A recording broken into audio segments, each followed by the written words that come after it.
ఉన్న బంగారాన్ని విడిపించి ఆ రోజు ఆన్లైన్ రేటుకే మేము కొంటాం. Sharma gold company. నమస్తే రమగారు. నమస్తే జయ. రమగారు, సుబ్రహ్మణ్య షష్ఠి మనం ఎప్పుడు మాట్లాడుకున్నట్లు ఏమనుకుంటాను. ఈ మధ్యకాలంలో వింటున్నాం రమగారు, అందరూ చెప్తా ఉన్నారు సుబ్రహ్మణ్య షష్ఠి యొక్క విశిష్టత కూడాను. సరే, ఒక్కసారి మీరు కూడా చెప్తే అసలు మనం అందరం చేసుకుంటామా? జనరల్గా చేస్తారు కొంతమంది. కొందరి ఇళ్లలో సుబ్బారాయ షష్ఠి అని రాస్తారు. సుబ్బారాయుడు అంటే సుబ్రహ్మణ్యేశ్వరుడు.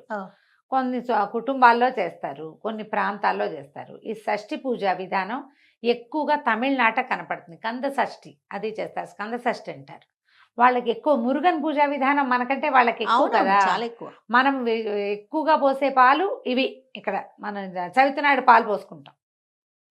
నాగపంచమికి శ్రావణ మాసంలో పోస్తారు ఇంకొంతమంది. అవును, నాగపంచమి, నాగుల చవితి. ఈ సుబ్రహ్మణ్య షష్ఠి నాగ సంబంధమైందే అయినప్పటికీ ప్రత్యేకంగా సుబ్రహ్మణ్య ఆరాధన కోసం చెప్పబడింది అనమాట. స్కందోత్పత్తి అవి చెప్పుకోవచ్చు. చెయ్యొచ్చా అంటే మీకు ఆసక్తి ఉంటే, అవకాశం ఉంటే, కొన్ని ప్రత్యేక పరిస్థితుల్లో కూడా సుబ్రహ్మణ్య షష్ఠిని చేసుకోవాలంటారు. ముందు అసలు షష్ఠి సంగతి చెప్దాం మనం. ప్రతి నెల 2 షష్ఠులు వస్తాయి. శుద్ధ షష్ఠి, బహుళ షష్ఠి. షష్ఠి కాదది, షష్ఠి. ఈ షష్ఠిలో సుబ్రహ్మణ్య ఆరాధన చేయాలని చెప్తారు. సాధారణంగా శుద్ధ షష్ఠే ఉపయోగపడుతుంది దీనికి. ప్రతి నెల కూడా షష్ఠి నాడు మనం పూజ చేసుకోవచ్చు. షష్ఠి పూజ చేయటం అంటే కుమారస్వామిది బాలకుమారస్వామి అంటాడు కదా, బాలసుబ్రహ్మణ్యం, చిన్న పిల్లవాడి ముఖంతో ఉన్న బాలసుబ్రహ్మణ్యాన్ని పెట్టుకోవటం. తర్వాత సంతానం లేని వాళ్ళు ఎక్కువగా, తర్వాత జాతకంలో కేతువు యొక్క ప్రభావం అధికంగా ఉన్నవాళ్ళు, వివాహం ఆలస్యం అయ్యేవాళ్ళు, వీళ్ళకి ఈ స్కంద షష్ఠి పూజా విధానాలు చెప్తారు ఎక్కువగా. సుబ్రహ్మణ్య ఆరాధన చేస్తే కదలీ వంద్య, కాకవంద్యాది దోషాలు పోతాయని చెప్తారు. ఇప్పుడు మన అరటి చెట్టుకి ఒకటే గేలేస్తుంది, తర్వాత ఇంకేం కాయదు అది. అవును, చెట్టు తీసేస్తాం. కాకి కూడా వంధ్యత ఉంటుంది, ఒకసారి గుడ్లు పెడుతుంది అంటారు. ఏమో మరి అలాంటిగా విన్నా నేను, అవునో కాదో అయితే నాకు తెలీదు. కానీ అలాంటి వంధ్యాదోషాలు అంటే గొడ్డుతనం తగ్గిపోతుంది అనమాట, పోతుంది. సంతానం కలక్కపోవటం అనే సమస్య తీరిపోతుంది, ఆడకైనా మొక్కైనా స్కంద పూజా విధానం చేస్తే. తమిళనాట విరివిగా చేస్తారు. ఆర్పడై వీడు అంటారు. 6 సుబ్రహ్మణ్య క్షేత్రాలని విశేషంగా దర్శిస్తారు. ఈ సుబ్బరాయ షష్ఠికి అసలు వాళ్ళకి దేవాలయాల్లో ఖాళీయే ఉండదు. మన దగ్గర కూడా షష్ఠి పూజా విధానం ఉంది. నేను కూడా చేశాను షష్ఠి పూజ. ఈ షష్ఠి పూజకి నాకు చెప్పబడింది ఏంటంటే, షష్ఠి ఆదివారం వచ్చిన రోజున సెలెక్ట్ చేసుకోండి అన్నారు. షష్ఠి ఆదివారం సంవత్సరంలో కొన్నిసార్లు వస్తుంది. వాళ్ళ మొదలుపెట్టి తర్వాత ప్రతి ఆదివారము పూజ చేసుకోమన్నారు. 6 ఆదివారాలు పూజ చేసుకున్నాం మేము. అదేంటి, పాము పడగ తీసుకొచ్చుకొని ఆ పడగకి పూజ, సుబ్రహ్మణ్య ఆరాధనే. సుబ్రహ్మణ్య అష్టోత్తరాలు అవి దొరుకుతాయి కదా. తర్వాత కరావలంబ స్తోత్రం దొరుకుతుంది. కరెక్ట్గా మనం గోత్రనామాలతోటి ఇది చెప్పుకొని, సంతానం కావాలని చెప్పుకొని పూజ చేసుకోవటం. 6 వారాలు పూర్తయ్యాక చివరి వారం 6వ వారం నాడు, 5 వారాలు ఇంట్లో చేసుకోవటం, 6వ వారం ఆదివారం నాడు ఈ పడగను తీసుకెళ్ళి దేవాలయంలో ఇచ్చేసేయటం. ఆ రోజు అక్కడ పాలు పోసుకొని అక్కడ పూజ చేసుకోవటం. నేను చేశాను జయ. ఇది నాకు బోధ ఉంది. మా మామయ్య ఒక ఆయన చెప్పారు ఇది చెయ్యమని. ఎలా అనిపించింది రమ్మగారు? మరి ఎలా అనిపించింది అంటే, నాకు 2 అబ్బాయిలు ఉన్నారు. పెళ్ళైన కొత్తలో మొదట 3 సంవత్సరాలు 2 ఏళ్ల పాటు కొంచెం ప్రెగ్నెన్సీ ఇష్యూస్ ఉన్నాయి నాకు. అప్పుడు కొంచెం జాతకంలో నాగదోషం ఉందని మా మామయ్య, మేము సుందరబాబు మామయ్య అంటాం, కాలం చేశారు. కానీ చాలా మంచి మనిషి, కరెక్ట్గా చెప్పేవారు జాతకం. కొన్ని విషయాలు మాత్రం ఆయనే మా అమ్మకి చెప్పారు, నాగదోషం ఉంది, సంతానం కొంచెం కష్టం అవ్వచ్చు, అది కనపడుతోంది, మిస్క్యారేజెస్ లాగా కూడా ఉండేది. అందుకని దీన్ని ఇలా దానికి రామేశ్వరంలో కనుక నాగప్రతిష్ఠ చేస్తే ఇది పోతుంది అని. అంత పెద్దవి చేయలేరు, ఏదైనా చిన్నది చెప్పమంటే అప్పుడు ఆయన ఒక నాగపడగ తెచ్చుకోండి, 6 వారాలు పూజ చేయాలి దీనికి. 6వ వారం మోపిదేవిలో ఇచ్చేయమన్నారు. కృష్ణా జిల్లా మోపిదేవి ఉంది కదా, 6వ వారం మోపిదేవి వెళ్ళి పాము పడగని సర్పాన్ని అక్కడ ఇచ్చేసాం. ఆ రోజు అక్కడే పాలు పోసాం, పుట్ట ఉంటుంది లోపల, పాలు పోసాం, అక్కడ ఏదో అర్చన చేయించుకుని వచ్చాం. తర్వాత కన్సీవ్ అయ్యాను. సో రెండోసారి అబ్బాయికి పిల్లల మధ్యలో కూడా నాకు మిస్క్యారేజెస్ ఉన్నాయి. ఈ విషయం నిజానికి వెరీ పర్సనల్ మ్యాటర్. ఇది ఏ సందర్భంలో ఇది చేస్తారో చెప్పడం కోసమే ఇది నేను చెప్తున్నా. నేను కూడా చేశాను. నిజానికి ఇది ఎక్కువగా తమిళనాడులో చేసే పద్ధతి. జాతకంలో ఏదైనా ఇలాంటి నాగదోషాలు అలాంటివి ఉంటే తప్పకుండా సుబ్రహ్మణ్య ఆరాధన చేయాల్సిన విధి. స్కంద జననం అని ఒక ఘట్టం ఉంది రామాయణంలో. స్కందుడు ఎట్లా జన్మించాడు, సుబ్రహ్మణ్యుడు కుమారస్వామి ఎట్లా పుట్టాడు, ఆ కథ చాలా విశేషంగా ఉంటుంది. వాల్మీకి రామాయణంలో స్కంద జననం అయినా పారాయణ చేసుకోవచ్చు, దానికి తెలుగు అర్థం దొరుకుతుంది, అదైనా చదువుకోవచ్చు. ఇలా పడగ తీసుకొచ్చి పూజ చేసుకోవచ్చు. వెండి పడగ తెచ్చుకోవటం, పాలు పోసి అటుపై పూజ చేసుకోవటం. వారం రోజులు రోజువారీ మామూలుగా చిన్న పూజ దీపం పెట్టుకుంటాం సరిపోతుంది.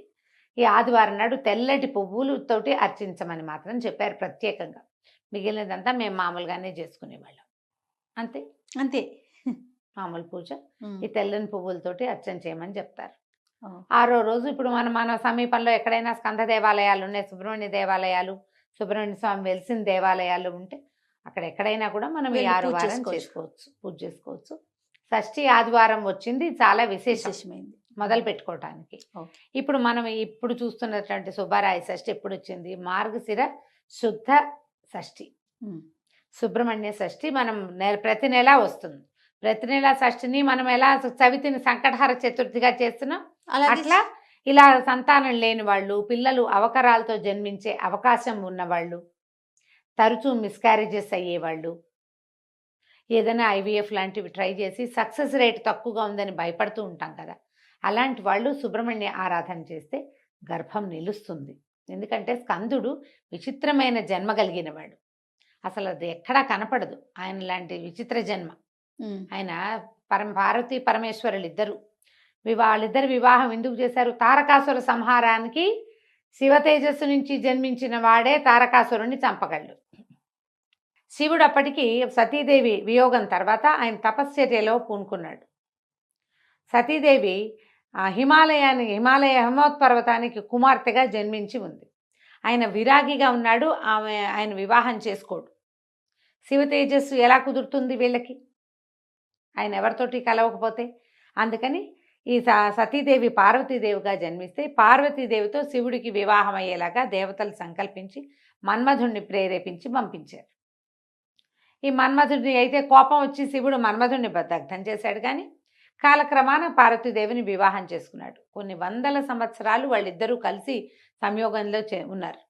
కానీ శివతేజస్సుని ఇలా శక్తి శరీరంలో నిక్షిప్తం చేస్తే ఆ మహాతేజాన్ని ప్రపంచం తట్టుకోలేదని రేతస్సుని భూమి మీద పతనం చేసేలాగా చేశారు దేవతలు.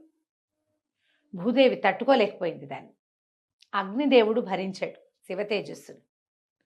ఎప్పుడైతే తన గర్భంలో నిలవలసిన రేతస్సు నేల మీద పడిపోయిందో మహాకోపం వచ్చి ఈవిడ దేవతలకి మీకు పిల్లలు కలగరు భార్యల ద్వారా అని వాళ్ళని చెప్పించి భూమికి నువ్వు ఇది ఒప్పుకున్నావు కాబట్టి, ఒప్పుకుని నీ మీద పతనం చెందింది కదా, నేను భరించవలసిన దాన్ని నువ్వు తీసుకున్నావు కాబట్టి అందరూ మొగుళ్ళే నీకని చెప్పేసింది.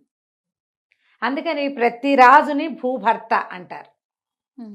భూపతి అంటే ప్రతి రాజు భూమికి భర్తే, అందరూ భర్తలే. ల్యాండ్ లార్డ్ అంటాం. ఆ ల్యాండ్ ఎవరిదైతే వాడే ల్యాండ్ లార్డ్. సంతానం దేవతలకు సంతానం కలగదు. ఈ శివరేతస్సును ఏం చెయ్యాలో తెలియలే. అప్పుడు బ్రహ్మదేవుడు దీని ప్రకారం ఈ శివరేతస్సు అగ్నిలో ఉన్నదాన్ని గంగానదిని ఒప్పించి ఆమె యందు విడిచిపెట్టారు. ఎక్కడి నుంచి వచ్చింది శివరేతస్సు? ఆయన నుంచి పతనమయ్యి ముందు భూమి మీద, తర్వాత అగ్నిలోకి, అగ్నిలోంచి గంగానదిలోకి. ఆ గంగ కూడా భరించలేకపోయింది.